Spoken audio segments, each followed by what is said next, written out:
오늘은 다 붙이고 예배 드릴 줄 알았더니 또 뛰라고 그래갖고 또 뛰었습니다. 이렇게 거리가 상당히 멉니다. 이렇게. 예? 그래서 우리 이렇게 좀 가갖고 축복합니다. 사랑합니다. 인사하겠습니다.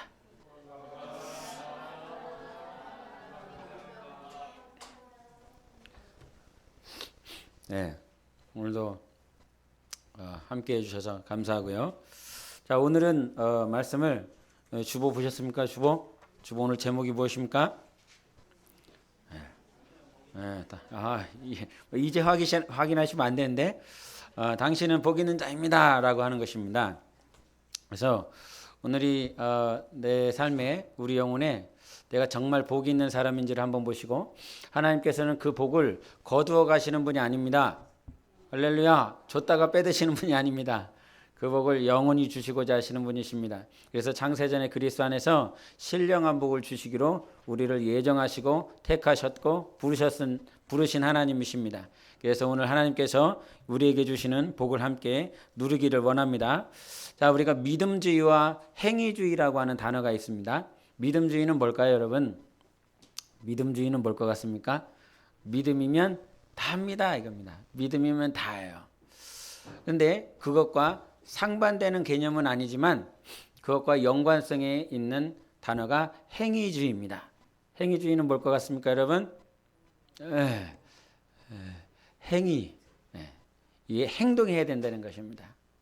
그래서 행함이 없는 믿음은 죽은 것이다. 이게 행위주의입니다. 그래서 행위가 있어야 된다라고 하는 그것에 포커스를 둡니다. 믿음주의는 로마서에서 갈라디아에서 이것들을 말씀을 읽고 그것들에 대해서 봐라 믿음을 강조하고 있지 않느냐 이렇게 말을 하고요. 야고보서 같은 경우는 행함을 굉장히 강조하죠. 그래서 행함을 하지 않는, 순종하지 않는 것들은 다 죽은 거야 뭐 이렇게 치부하기도 합니다. 그러나 믿음주의, 행위주의 이 두 가지는 따로따로 구분되어지는 것이 아닙니다. 그것은 하나인 것입니다. 그래서 하나님은 우리에게 믿음을 요구하시고 행함을 요구하십니다. 근데 특별히 이 야고보서와 결부되어서 오늘 본문 말씀을 읽었었던 이 마태복음은 역시나 우리에게 행위가 얼마나 중요한지에 대해서 가르쳐 주시는데 우리 한번 말씀 보실까요? 마태복음 7장입니다. 마태복음 7장 26절 27절입니다. 얼마만큼 오늘 하나님의 말씀이 우리에게 행위를 강조하고 있는지 우리 한번 보시기를 원합니다. 마태복음 7장 26절 27절입니다. 우리 함께 한 목소리로 읽겠습니다. 시작. 나의 이 말을 듣고 행하지 아니하는 자는 그 집을 모래 위에 지은 어리석은 사람 같으리니 비가 내리고 창수가 나고 바람이 불어 그 집에 부딪힘에 무너져 그 무너짐이 심하니라. 아멘. 복이 있다라고 하는 것은 믿음과 순종이 구분되어지고 떨어진 사람이 아니라 믿음과 순종이 하나 된 사람이 복이 있는 사람인 것입니다. 그래서 오늘 본문 말씀에도 요셉의 가정을 우리가 보게 되는 것인데 그가 어떻게 복이 있는 삶을 살았는지, 가정이 되었는지를 우리는 유념하면서 볼 수 있어야 되는 것입니다. 근데 우리가 행위라라고 하는, 순종이라고 하는 그것을 이루어 나갈 때 우리에게 정말 필요한 것들이 있습니다. 저도 신앙생활 하다 보니까 나도 그렇게 살고 싶더라. 성경이 말을 하고 있는 그 말씀대로 행하며 순종하며 살고 싶은 마음들이 여러분에게 다 있지요. 항상 있잖아요. 그런 마음들이 있어요. 지난번에 우리 박성인 권사님 아들이었었던 상훈이가 와서 이런 얘기를 했다고 하더라고요. 자기도 이제 알바를 하면서 돈을 벌면서 친구들하고 놀기도 하고 밤늦게까지 뭐 하고 싶은 거 다 하고 모든 것들을 다 하면서 그렇게 내가 원하는 대로 사는데 다 이렇게 즐겁게 놀고 집으로 귀가하고 또 집에 있는 그때 자기의 모습을 발견할 때마다 뭔가 이 자기 안에 채워지지 않는 것들, 이 마음들이 있어서 굉장히 힘든 시간들을 보내고 이게 아닌가 보다 그러면서 지난주에 교회를 왔는데 이번 주에 썩을 놈 또 안 왔어요. 예? 말이 매번 바뀌어. 아마 오늘 나오지 않았지만 그 마음 가운데 아마 그런 마음들이 또 있을 것입니다. 우리도 아마 그럴 것입니다.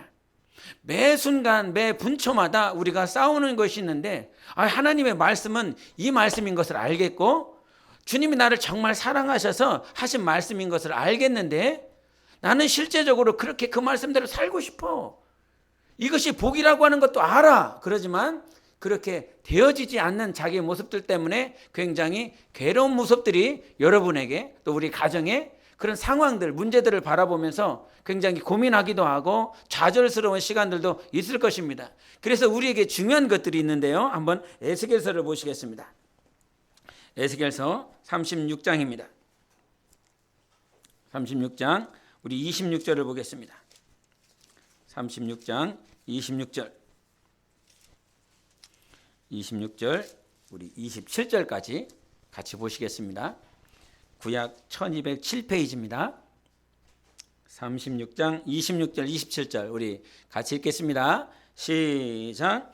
또 새 영을 너희 속에 두고 새 마음을 너희에게 주되 너희 육체의 굳은 마음을 제거하고 마른 마음을 줄 것이며 또 내 영을 너희 속에 두어 너희로 내 율례를 행하게 하리니 너희가 내 규례를 지켜 행할지라. 아멘.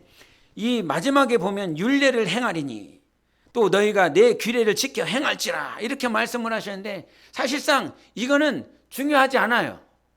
중요한 말씀인데 중요하지 않아요. 왜냐하면 전제 조건이 선제적으로 해결이 돼야 돼요. 그것은 무엇이냐면 하나님의 영이 필요한 것입니다. 우리는 순종하기 원해요. 그렇게 살기 원해요. 정말 새벽을 깨우기를 원하고 기도하기를 원하고 말씀 읽기를 원하고 순종하기를 원하고 복음을 전하기를 원하고 선교하기를 원하고 무엇인가 하나님의 뜻대로 살아가기를 원해요. 그런 마음들이 있어요. 그런데 이 마음들을 해결해 주실 수 있는 것은 하나님의 영이라는 사실인 것입니다. 우리에게 필요한 것이 있어요.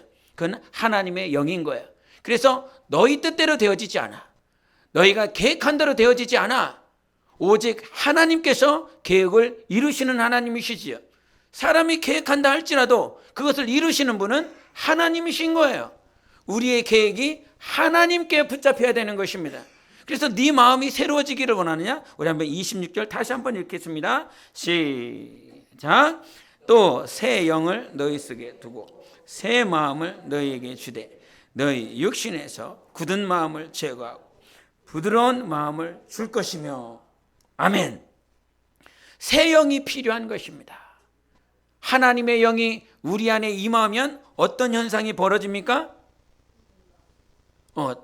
새 마음을 우리에게 주신다는 것입니다. 그렇게 우리 1절에도 26절에도 말씀하신 것처럼 우리의 마음이 새로워지고 그렇게 굳어 있었던 그 마음들, 여러분 사람 마음 바꾸는 것이 쉽습니까? 어렵습니까? 저희 사모가요 정말 저 때문에 힘들었었던 게 뭐냐면 우리 사모님의 거룩한 표현에 의지하면 삐진다 그래요. 굉장히 거룩한 단어예요. 근데 우리 남편이나 아내분들이나 자녀들이나 다 이 삐진다라고 하는 이 단어들이 적용될 때가 있지 않습니까? 근데 이 삐진다는 이 단어가 언제 해갈이 되냐면 하나님의 마음이 내게 부어졌을 때예요. 은혜가 부어졌을 때예요. 오늘 예배 가운데 하나님의 은혜가 부어지시기를 바랍니다. 그리고 나갈 때는 이 삐진 마음들이 뭘 삐져 이러면서 다 뭉개지고 바스러지고 그렇게 하나님이 내 마음을 다스려 주시는 그 은혜로 나아가기를 원합니다. 그런데 그것이 내 뜻대로 되어지 나도 그렇게 하고 싶어요. 여러분 남편한테 막 쌍심지를 키고 막 이렇게 하고 싶은 사람이 어디 있겠습니까? 자기 아내에게 평생 같이 살 그 아내에게 저희 어제 저녁에 식사를 하는데 저희 사모가 밥 좀 갖다 달라고 그래요. 야, 이게 같이 밥을 먹는데 밥을 갖다 달라고 이렇게 하는데 야, 밥 좀 가져와 그랬더니 세 명이 가위바위보를 해르는 거예요.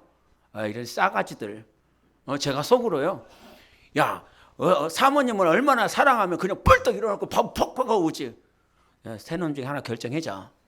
그러니까 속으로 그런 늙으면 야, 사모님이 아프대.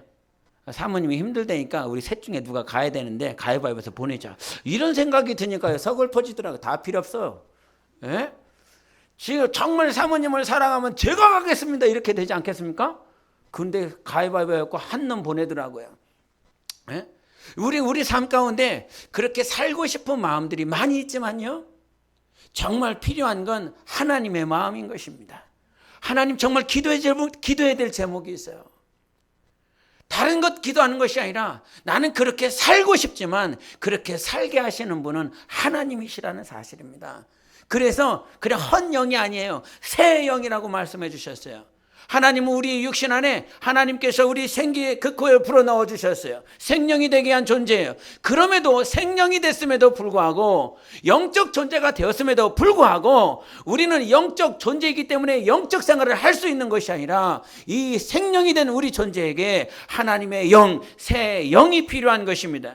그래서 요엘서 2장에는 그 마지막 때에 남자든 여자든 남녀노소든 다 상관없지 않고 모든 만민에게 모든 민족에게 내 영을 부어주리라 말씀해 주셨어요. 그래서 마지막 때 필요한 건 정말 사랑이 식어지고 어떤 사람을 볼 때마다 오늘도 막 우리가 그리스도인으로 살아가면서 마지막 때에 얼마나 핍박을 받습니까? 마태복음 24장에도 말씀합니다. 모든 민족이 너희를 미워하리라 말씀해 주셨어요. 미움받는 미운 오리 새끼들이에요, 우리가. 에? 미운, 뭘 아멘이요 또. 우리는 미운 오리 새끼로 살 건데 같이 공동체 안에서 정말 예수를 따라가는 사람들 가운데서도 그 어느 하나를 미운 오리 새끼로 본다라고 한다면 얼마나 힘이 들고 어렵겠습니까? 에? 굉장히 어렵잖아요. 이 마음이 굉장히 아프잖아요. 그런 마음들을 철저하게 치유받고 싶은데 치유하시는 분은 하나님 한 분밖에 없다고요. 그래서 하나님 나를 치료해 주세요.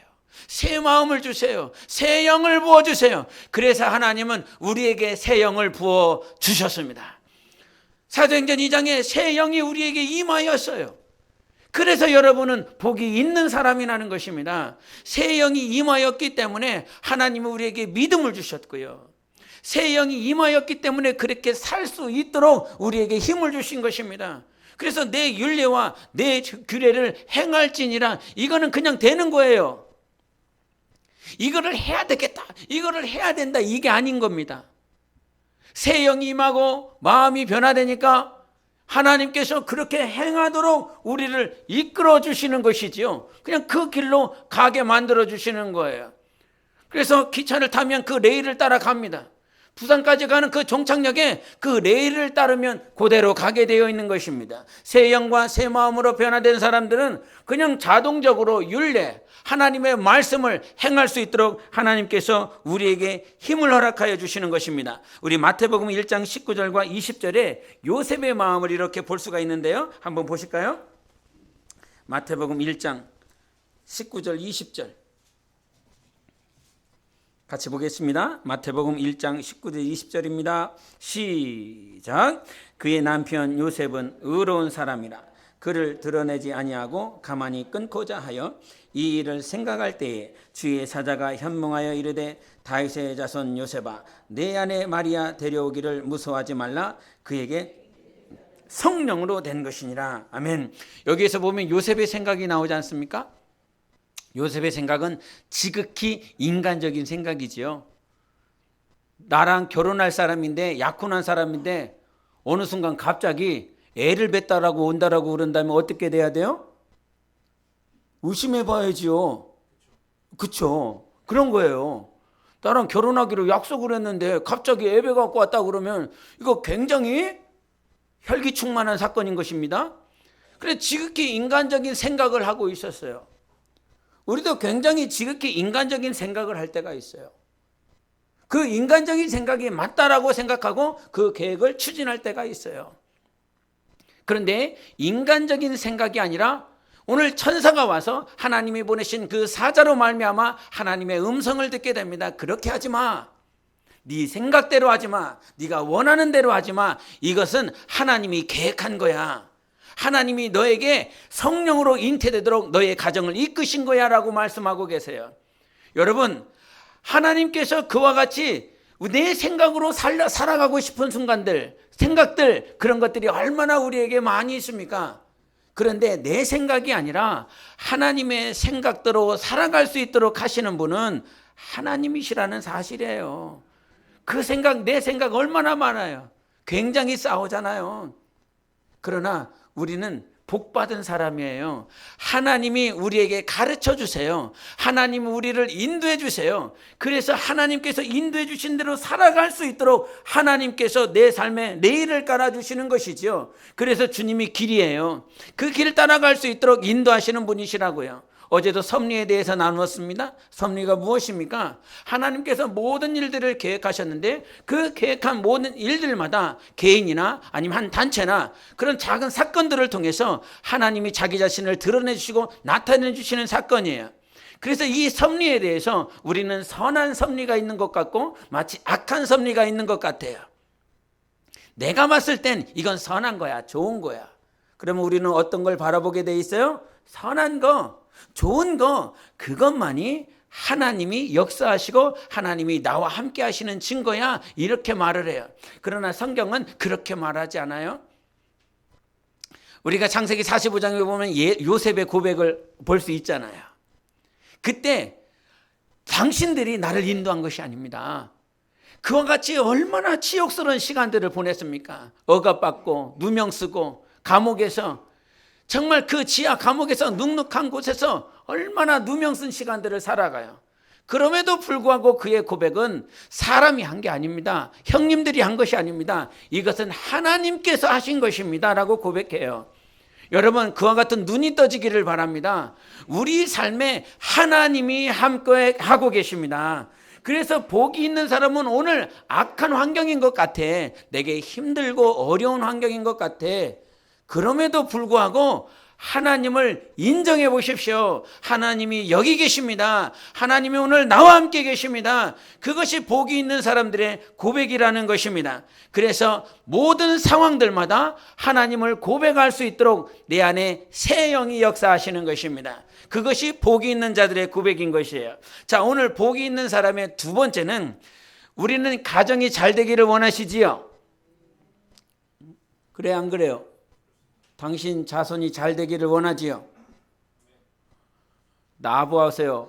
잘 되기를 원하나? 예? 우리는 복이 있는 가정은, 복이 있는 사람은 그 가정이 복이 있는 가정이어야 되는 것입니다. 이 말에 우리는 굉장히 마음이 기쁜 것 같기도 하고, 말씀이니까 받아야 되기도 하지만, 내 자신을 바라보게 되면, 내 가정을 생각해 보게 되면 정말 나는 복이 있는 사람인가? 라고 한번 생각해 보게 되어 있어요. 성경은 단 두 가정을 얘기해요. 하나는 뭘까요? 성경에서 말하는 가정은 단 두 부류밖에 없어요. 하나는 하늘 가족, 두 번째는요, 땅의 가족이에요. 그래서 성경은 계속 강조해요. 하늘 가족이냐, 땅 가족이냐.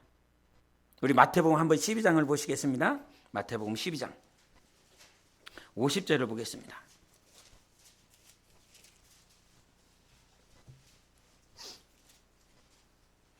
같이 한번 보시겠습니다. 마태복음 12장 50절 같이 읽겠습니다. 시작. 누구든지 하늘에 계신 내 아버지의 뜻대로 하는 자가 내 형제요 자매요 어머니이니라 하시더라. 아멘. 여러분, 뭐라고 말씀하십니까? 마가복음과 이렇게 구분을 시켜보면요, 어떤 말씀이 더 부과가 되냐면, 마가복음에는 하나님의 뜻대로라고 이렇게 얘기를 해요. 근데 마태복음에는 뭐가 더 첨가가 됐습니까, 여러분? 네, 아버지. 그리고요, 하늘이 이렇게 더 강조하고 있습니다. 가족이라고 하는 것은 이 땅에 있는 것이 가족이 아니다. 하늘에 있는 게 가족이다. 그러면 땅에 있는 가족과 하늘에 있는 가족은 성경은 계속 이렇게 구분하고 있습니다. 오늘 요셉에게 마태복음 1장 19절에 20절에 뭐라고 말씀하셨냐면, 지금까지는 요셉이 이끌었었던 가족이에요. 요셉이 생각하고요, 요셉이 계획하고요. 혹시 요셉의 직업은? 가장 천한 직업을 가지며 자기의 가족들을 이끌었었던 요셉이에요. 그런데 그 요셉의 가족, 육신으로 인하여 계속 힘들게 지내왔었던 그의 가족이 예수 그리스도가 성령으로 잉태됨으로 말미암아 그의 가족은 성령으로 시작되어집니다. 여러분, 여러분의 가족이 성령으로 시작하고 성령으로 마감되어지기를 원합니다. 끝까지요. 힘들고 어려워도 육신으로 사는 것이 아니라 성령으로 시작하고 성령으로 마감되는 가족이 진짜 가족인 것입니다. 저 하늘의 가족이 진짜 가족인 거예요. 이 땅에는 잠깐 우리가 서로 사랑하고 또 서로 하나님의 뜻대로 살아보고자 노력하고 훈련하고 마치 광야 가운데서 잠깐 모아놓은 공동체와 같은 가족인 거예요. 교회라고 하는 것은 이 땅의 가족을 만들어내는 것이 아닙니다. 이 땅의 가족. 그래서 제가 가끔 말을 하지만 이 교회 안의 공동체에서 직분을 부르라고 말을 해요. 직분. 엄마 부르지 말라고. 아빠 부르지 말라고. 언니 부르지 말라고. 누나 부르지 말라고.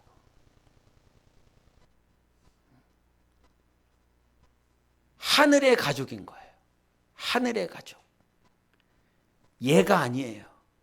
예수 그리스도의 형제고 예수 그리스도의 자매인 거죠. 그래서 교회라고 하는 것은 하늘 가족을 낳는 곳이에요. 땅의 가족을 낳는 것이 아니에요. 그래서 지금 우리가 함께하고 있는 이 공동체, 이 영혼들은 하늘 가족인 거예요. 하늘에서 만날 가족인 거예요. 저마다 나이도 달라요. 성별도 달라요. 그러나 저 하늘에서 보게 될 하늘 가족인 거죠. 예? 하늘에서 봐야 됩니다. 하늘에서 만나야 됩니다. 하늘 가족인 거예요. 땅의 가족은 사라지게 되어 있습니다. 아무리 길게 가도 100년 안쪽인 거예요.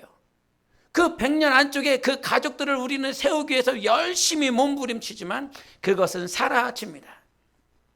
제가 가끔 우스갯소리로 말을 하지만 제 이름을 제가 예수 믿기 전에는 저희 이게 족보가 있는데 그 족보에 조승우라고 이렇게 올라갔는데 어느 순간 한 20년인가 지나고 나서 어른들이 야, 네 이름을 그 족보에다 넣어야 되는데 이 족보를 다시 수정하면서 개정판을 이렇게 발간을 한다. 이 개정판 발간해야 되니까 이렇게 뭐 이렇게 작업을 해야 된다 이런 얘기 하더라고.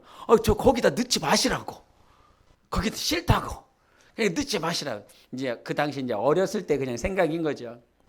예수 믿고 이렇게 육신의 가족과 하늘의 가족을 이렇게 분리시키면서 이렇게 보다 보니까 거기는 들어갈 이유가 전혀 없는 것 같아요. 그래서 넣지 마시라고 이렇게 했는데 이 아무리 길게 간다 할지라도 이 땅에 있는 모든 가족, 육신의 가족은 언젠가 헤어져야 되는 마감되어지는 가족 시스템인 것입니다. 그러나 하늘 가족은 영원한 거예요. 하나님이 그렇게 만들어 주셨어요. 주 예수께서 하늘에 계신 아버지라고 말씀하시지 않습니까? 우리의 아버지는 하늘에 계신 분이세요. 그분은 영원하세요. 그 영원하신 하나님 앞에 우리가 가족 구성원으로 이렇게 되어진 것입니다. 근데 우리가 잊지 말아야 될 것이 오해하는 게 있어요. 주님께서는 예수께서 이렇게 갈릴리에 가셨을 때 제자들을 부르세요. 제자들을 부르고 난 다음에 그 제자들에게 조건이 있어요. 나를 따르라 했더니 어떤 현상이 벌어져요? 배와 아버지를 다 내버려 두고 이렇게 떠나잖아요. 우리 한번 마태복음 4장 보시겠습니다. 마태복음 4장 21절 22절을 보시겠습니다. 마태복음 4장 21절 22절 우리 여성분들이 한번 읽어주십시오. 마태복음 4장 21절 22절입니다. 시작.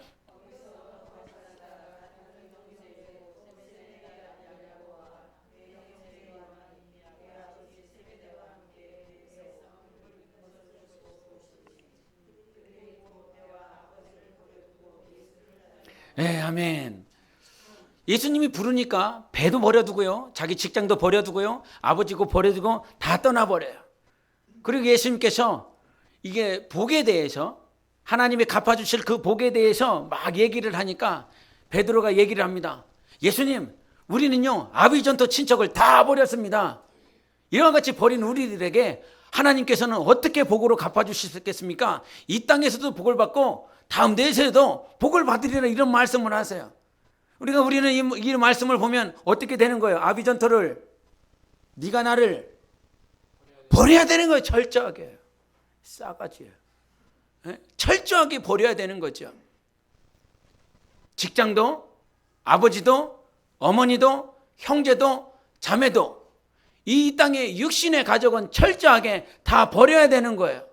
여러분, 성경의 외골수가 되지 않기를 원합니다. 성경의 외골수가 되면 안 됩니다.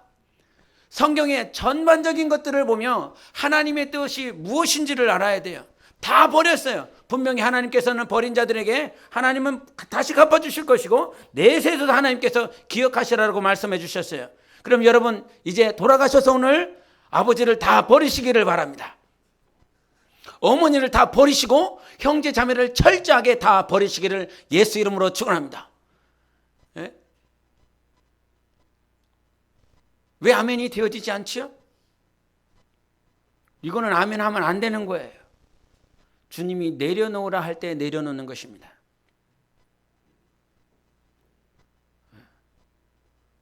이삭이를 내려놓으면 이삭이 어디로 가야 돼요? 주혜성을 내려놓으면 고아원 가야 된다고요?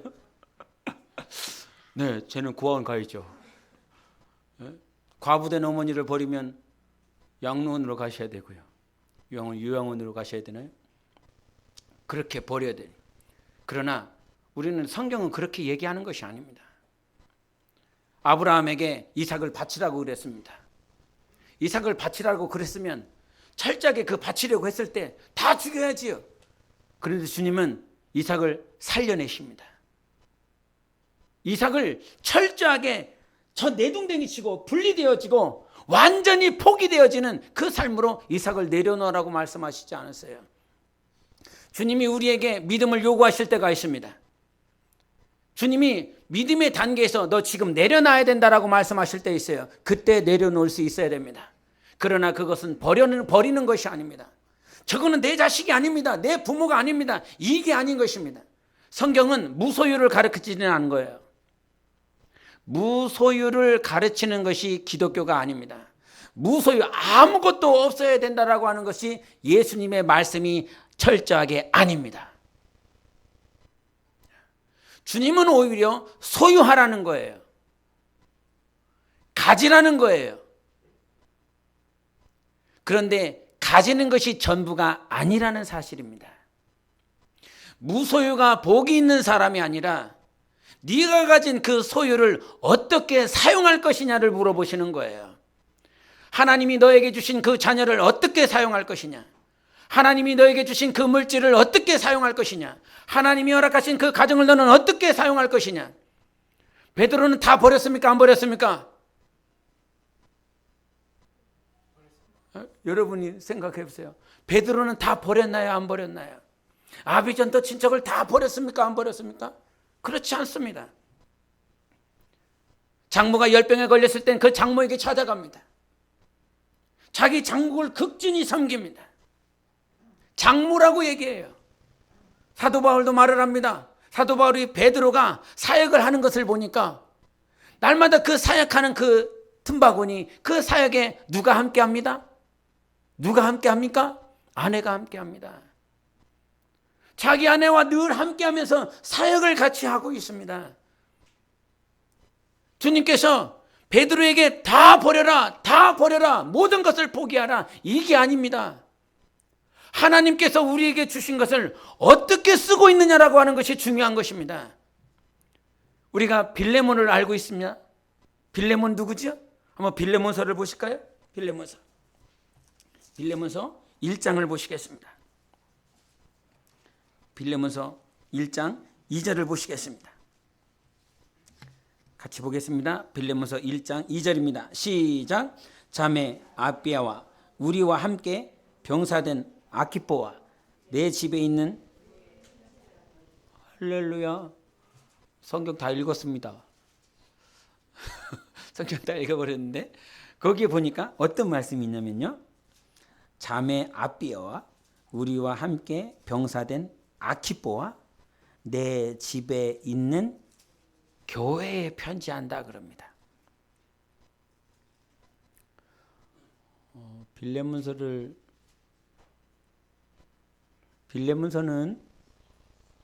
가르쳐주네. 여기 빌레몬의 수준이 어느 정도 돼 있는지 보이십니까? 빌레몬 내 집에 있는 교회라 그럽니다. 집이 어떤 곳으로 변했습니까? 교회로 변했습니다. 그 정도로 가지고 있는 게 많지요. 근데 빌레몬이 기록되어진 건 오네시모라고 하는 종도 있지 않습니까? 종도 있지요. 집도 커요. 교회로 쓸 만큼.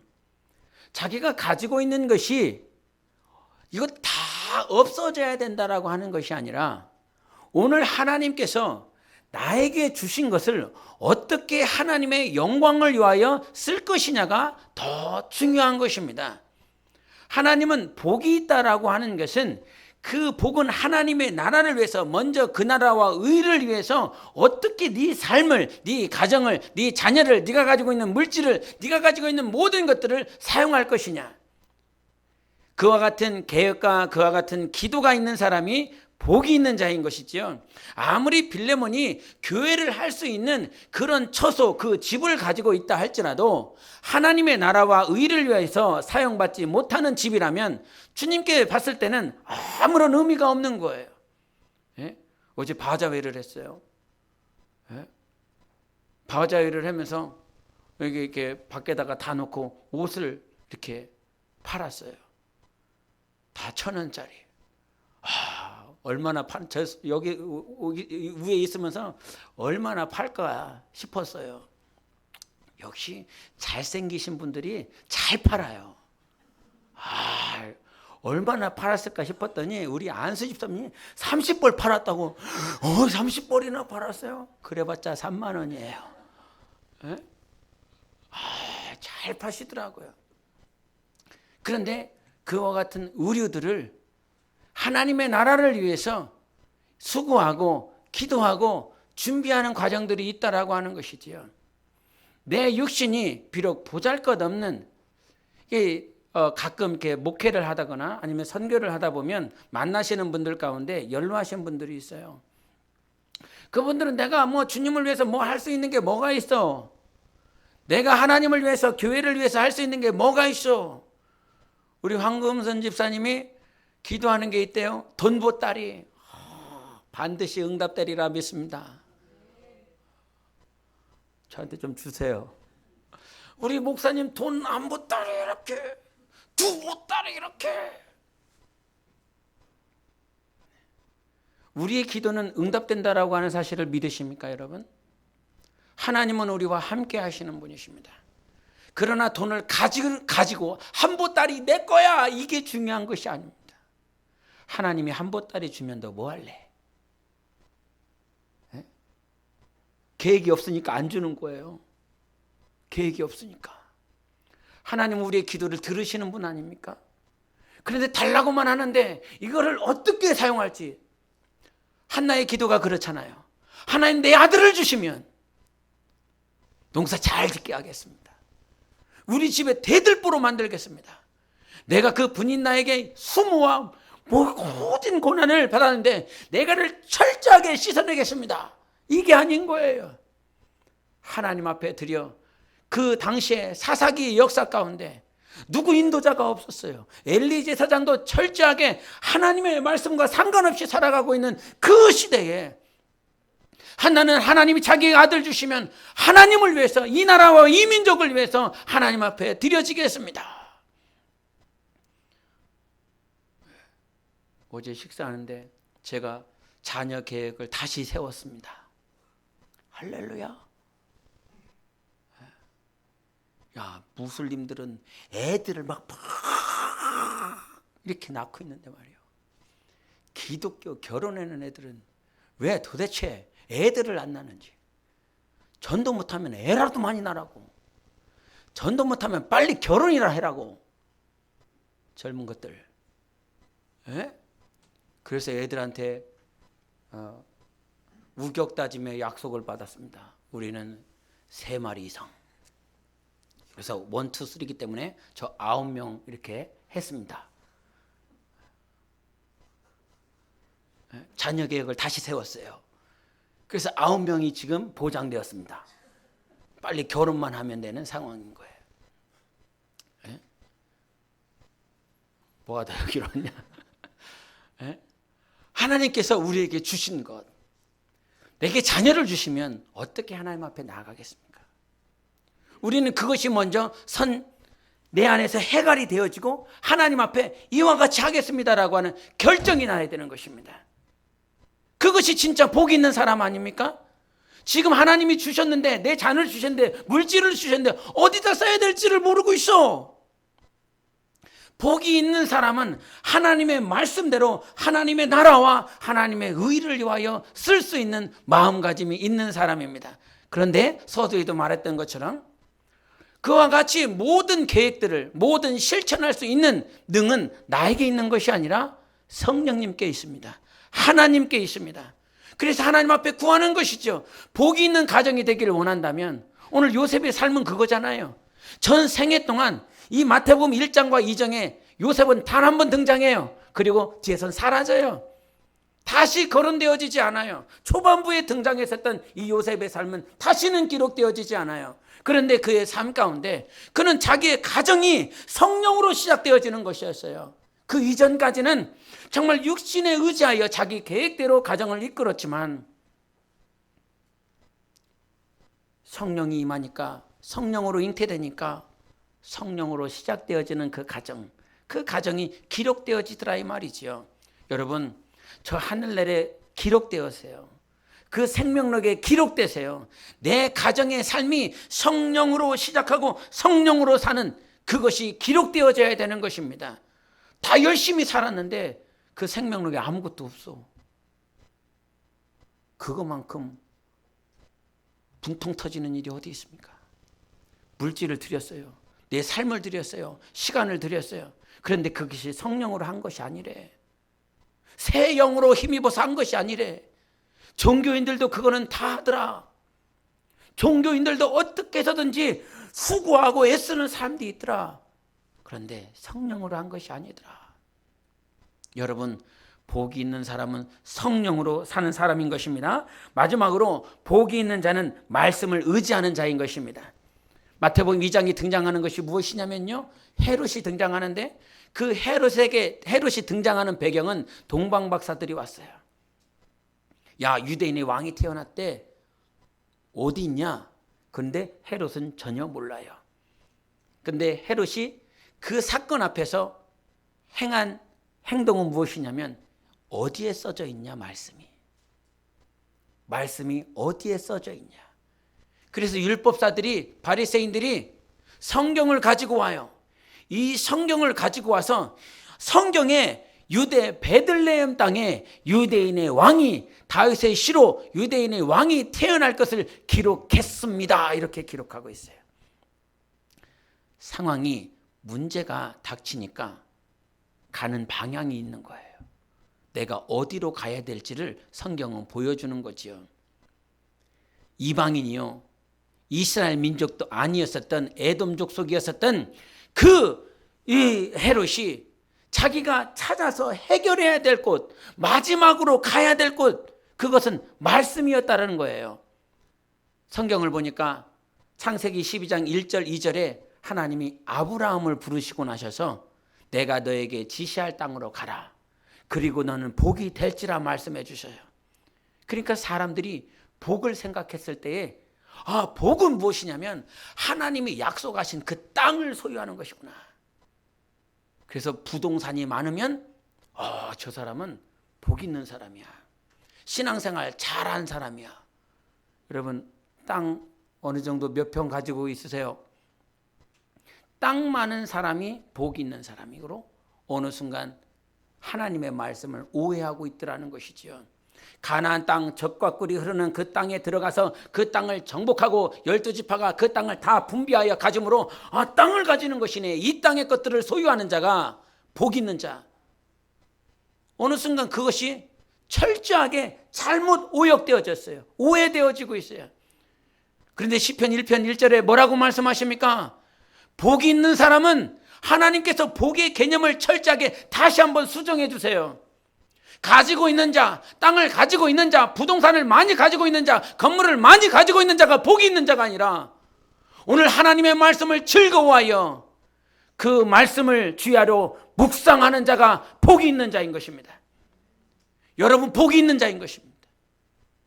오늘 말씀 앞에 나아갈 수 있도록 내가 내 이름으로 보혜사 성령을 보내주실 것이니 그 보혜사가 오시면 내가 내게 가르친 말씀을 생각나게 하시고 가르칠 것이라고 말씀해 주셨어요. 여러분, 복이 있는 자인 것입니다.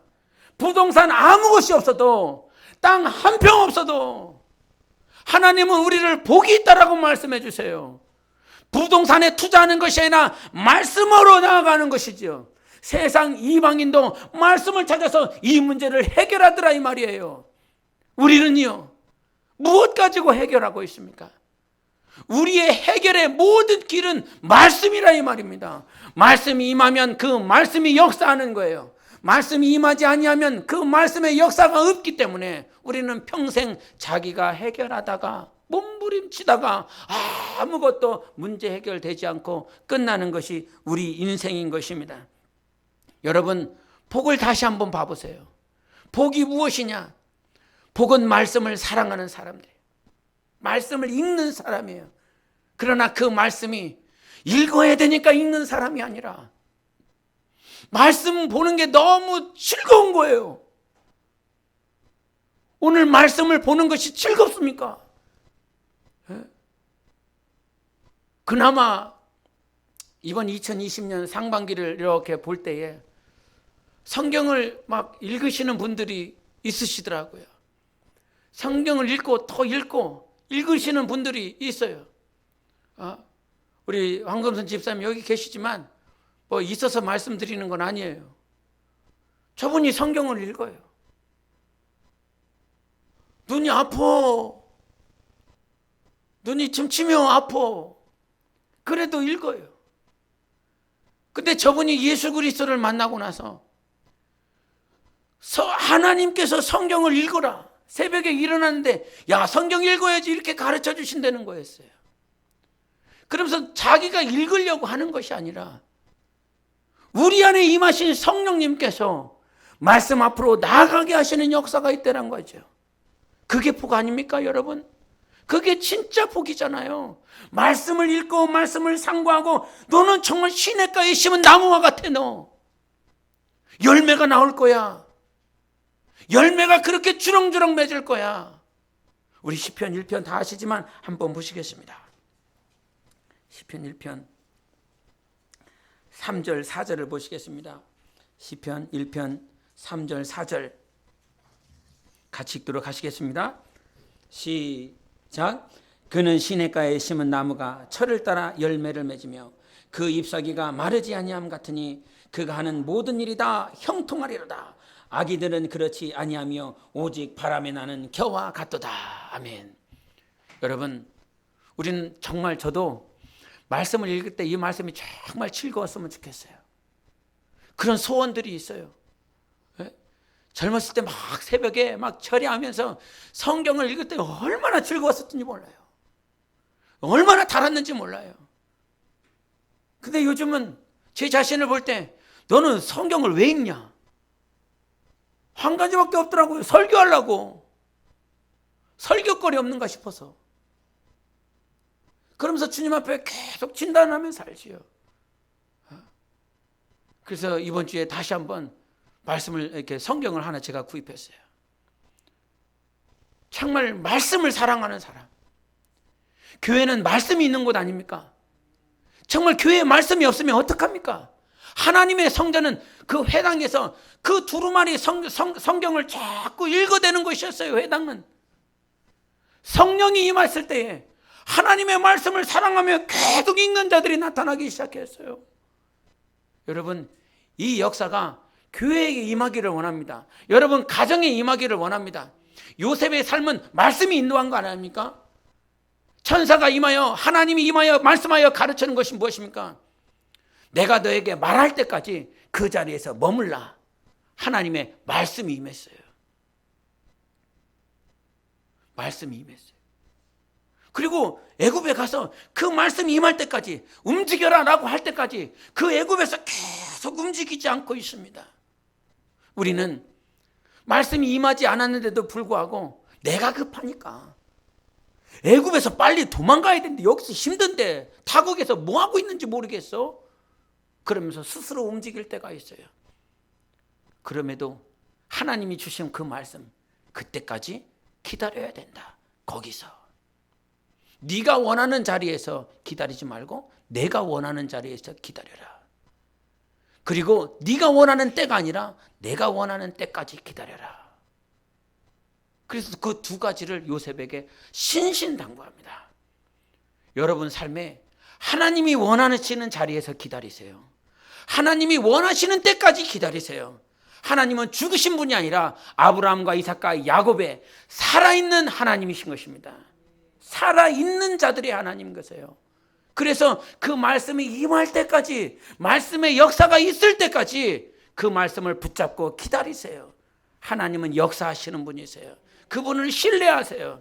그러므로 복이 있는 사람은 말씀을 따라 살아가는 자들인 것입니다. 여러분, 오늘 한번 복을 다시 한번 생각해 보세요. 어떤 사람이 진짜 복이 있는 사람인가? 그 복을 우리 주님은 주셨어요. 이 복을 소유하세요. 나누세요. 누리세요. 그것이 진짜 복이 있는 사람인 것입니다. 우리 한번 외칠까요? 나 영혼아 너는 복이 있는 자다. 세 번 하겠습니다. 시작. 나 영혼아 너는 복이 있는 자다. 나 영혼아 너는 복이 있는 자다. 나 영혼아 너는 복이 있는 자다. 아멘. 그렇게 하나님의 복을 누리는 이번 한 주간 되시기를 예수 이름으로 축원합니다. 우리 함께 기도하겠습니다.